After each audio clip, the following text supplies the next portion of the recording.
पिछले एपिसोड में आपने देखा कि ऐश निंजा टूर्नामेंट के अंदर रिची को डिफीट करके टॉप 17 ट्रेनर्स में चला जाता है और बाकी बैटल एंजॉय कर रहा होता है, जहां पर उसको दोबारा से एक ऐसा पोकेमॉन ट्रेनर देखने को मिलता है जो कि उसके फ्रेंड से सिमिलर था। ऐश उससे मिलने की कोशिश करता है बट वो नहीं मिल पाता है। इसके बाद मैचअप्स अनाउंस हो जाते हैं एंड ऐश की बैटल अपने फ्रेंड से नहीं लगती है, बल्कि उसकी बैटल इस बार एक विलियम नाम के पोकेमॉन ट्रेनर से थी। अब आगे विलियम और ऐश दोनों ही स्टेडियम के अंदर आ जाते हैं। वो दोनों एक दूसरे से हाथ मिलाकर बेस्ट ऑफ लक कहते हैं। विलियम बोलता है कि बाकी सारे पोकेमॉन ट्रेनर्स की तरह मैं भी इस टूर्नामेंट में काफी सालों से पार्टिसिपेट कर रहा हूँ। इससे पहले मैंने तुम्हें कभी भी इसमें पार्टिसिपेट करते हुए नहीं देखा था, स्टिल मैंने तुम्हारी सारी बैटल स्टेडियम में रहकर देखी है और मानना पड़ेगा तुम एक काफी स्ट्रॉन्ग प्लेयर हो एंड मैं काफी ज्यादा इंटेंस बैटल की एक्सपेक्टेशन रखता हूँ। तुम्हारे ग्रेंजा की पावर देखकर मैं काफी इंप्रेस हुआ था और मैं डेफिनेटली उसको डिफीट करना चाहता हूँ। ऐश बोलता है जरूर, मेरी तरफ से तो ये बैटल बिल्कुल इंटेंस होने वाली है, तो चलो बैटल को स्टार्ट करते हैं। विलियम बोलता है ठीक है। अब दोनों ही ट्रेनर्स अपने अपने पोकीबॉल को ग्राउंड में फेंकते हैं। ऐश अपने ग्रेंजा को बाहर निकालता है,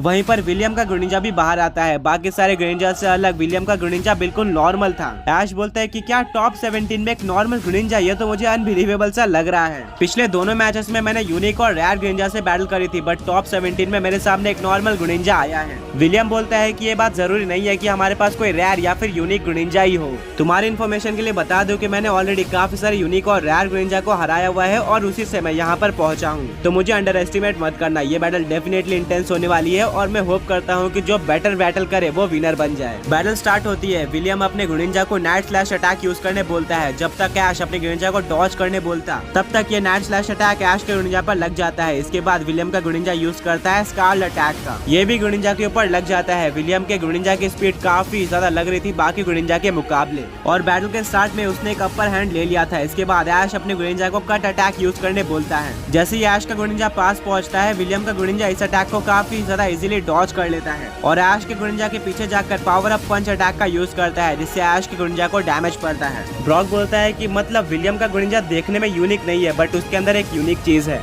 सैना बोलती है वो यूनिक चीज क्या है? ब्रॉक बोलता है कि वो तो तुम्हें दिख ही रहा होगा, विलियम के ग्रेंजा की स्पीड ज्यादा है बाकी ग्रेंजा के मुकाबले, उस पर अटैक करना काफी ज्यादा मुश्किल है। वहीं पर दूसरी तरफ वो इजीली दूसरे पोकेमॉन्स के ऊपर अटैक कर देता है और दूसरे पोकेमॉन्स को पता भी नहीं चलता है। इससे उसके ग्रेंजा को एक एडवांटेज मिलता है और शायद इसी वजह से वो इतना आगे आ पाया है। अब देखना होगा कि ऐश इसके खिलाफ क्या करता है। अब विलियम अपने ग्रेंजा को हाइड्रो पंप अटैक यूज करने बोलता है। इसके काउंटर में ऐश अपने ग्रेंजा को आइस बीम अटैक यूज करने बोलता है। दोनों ही अटैक टकरा जाते हैं और सरप्राइजिंगली आइस बीम के चलते हाइड्रो पंप फ्रीज हो जाता है, यानी कि हाइड्रो पंप पूरी तरह से जम गया था, जिससे किसी भी पोकेमॉन को डैमेज नहीं पड़ता है। इसके बाद ऐश अपने ग्रेंजा को डार्क पल्स अटैक यूज करने बोलता है, जिसको विलियम का ग्रेंजा डॉज कर लेता है और वो वापस से पावर अप पंच यूज करने आता है ऐश के ग्रेंजा पर। अब ऐश का ग्रेंजा अपना सीक्रेट वेपन यानी कि डबल टीम यूज करता है, जिससे विलियम का ग्रेंजा कंफ्यूज हो जाता है कि ऐश का असली ग्रेंजा कौन सा है और वो फेक कॉपी के ऊपर पावर अप पंच यूज कर देता है। अब ऐश अपने ग्रेंजा को वाटर शुरिकेन यूज करने बोलता है, जिससे ऐश का ग्रेंजा और उसके साथ सारे फेक कॉपीज भी वाटर शुरिकेन का यूज कर देती है और सारे के सारे वाटर शुरिकेन अटैक विलियम के ग्रेंजा की तरफ आ रहे थे। विलियम का ग्रेंजा अपने स्पीड का यूज करके काफी सारे वाटर शुरिकेन को डॉज कर लेता है, पर लास्ट में उसके ऊपर कुछ वाटर शुरिकेन लग जाते हैं, जिससे उसको काफी ज्यादा डैमेज पड़ता है, क्योंकि ऑब्वियसली ये एक से ज्यादा ग्रेंजा के वाटर शुरिकेन थे जो कि नॉर्मल से ज्यादा डैमेज देंगे। विलियम बोलता है कि ऐश, मैंने तुम्हारे और ग्रेंजा के सारे बैटल स्टेडियम में बैठकर देखे हैं, इसीलिए मुझे पता है कि तुम्हारे ग्रेंजा का डबल टीम यूनिक है। उसके सारे फेक कॉपीज के अटैक भी बिल्कुल रियल होते हैं जो कि हमारे पोकेमॉन को डैमेज देते हैं एंड इसीलिए मैंने एक स्ट्रेटेजी बनाई थी और मैंने सारे फेक कॉपीज के अटैक्स को डॉज करने की कोशिश करी, बट इतने सारे अटैक को एक ही टाइम पर डॉज करना बिल्कुल इम्पॉसिबल है, जिसके चलते कुछ अटैक मेरे ग्रेंजा के ऊपर लग गए। स्टिल नॉर्मली मैं अगर डॉज करने नहीं जाता तो इससे कहीं ज्यादा अटैक मेरे ग्रेंजा के ऊपर लग जाते।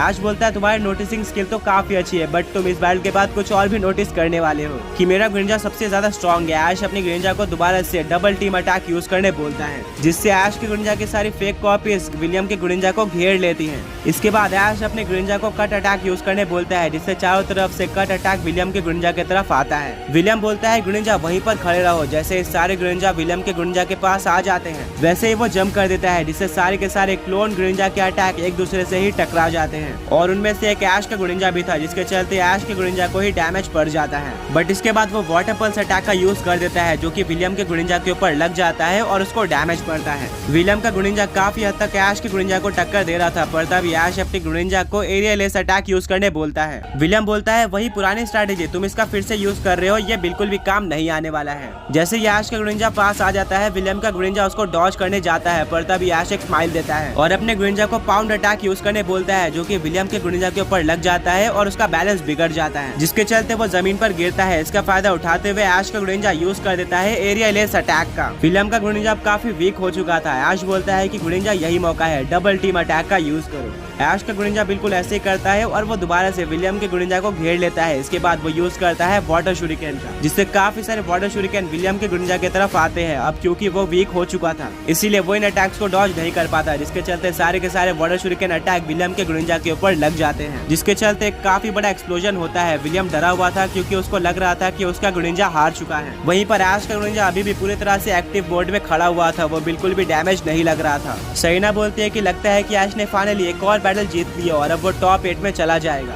अब फाइनली धुआं हट जाता है और जैसा कि सबने एक्सपेक्ट किया था, विलियम का ग्रेनिंजा हार चुका था, वो दोबारा उठ नहीं पाता, जिसके चलते विलियम काफी ज्यादा डिसअपॉइंटेड हो जाता है और वो अपने ग्रेनिंजा को पोकेबॉल के अंदर वापस लेता है और बोलता है ग्रेनिंजा कोई बात नहीं, तुमने काफी अच्छी टक्कर की और उस ग्रेनिंजा को टक्कर दिया जिसको कोई भी टक्कर नहीं दे पा रहा था, और मैं इस चीज को अप्रिशिएट करता हूँ। कम से कम तुमने उसको डैमेज दिया, जिससे पता चलता है कि तुम एक स्ट्रॉन्ग ग्रेनिंजा हो। अब विलियम ऐश के पास आता है और उससे हाथ मिलाता है। वो बोलता है कि मुझे पता था कि ये बैटल काफी इंटेंस होने वाली है, पर बैटल से पहले मैं काफी कॉन्फिडेंट था कि मैं इस बैटल को जीतने वाला हूँ। स्टिल तुम्हारा ग्रेनिंजा काफी स्ट्रॉन्ग है और उसने दोबारा से इस चीज को प्रूव कर दिया है। मैं और मेरा ग्रेनिंजा दोबारा से काफी हार्ड ट्रेनिंग करने वाले हैं और अगले साल मैं इस टूर्नामेंट में पार्टिसिपेट करके इसको जरूर जीतूंगा और तुम्हें भी डिफीट करने वाला हूँ। ऐश बोलता है जरूर और रीमैच के लिए बेस्ट ऑफ लक। विलियम वहाँ से चले जाता है। वहीं पर ऐश काफी खुश होता है। सरीना, मिस्टी, ब्रॉक और स्पाइक सभी लोग ग्राउंड में आते हैं और ऐश को वापस से कांग्रेट्स बोलते हैं। सरीना बोलते हैं कि ऐश अभी तक तुमने इस टूर्नामेंट को पूरी तरह से डोमिनेट किया है। जो भी ट्रेनर तुम्हारे सामने आया है वो तुम्हें टक्कर भी नहीं दे पाया है और अब सिर्फ और सिर्फ 3 बैटल बची हुई है। तुम टॉप 8 में पहुंच चुके हो।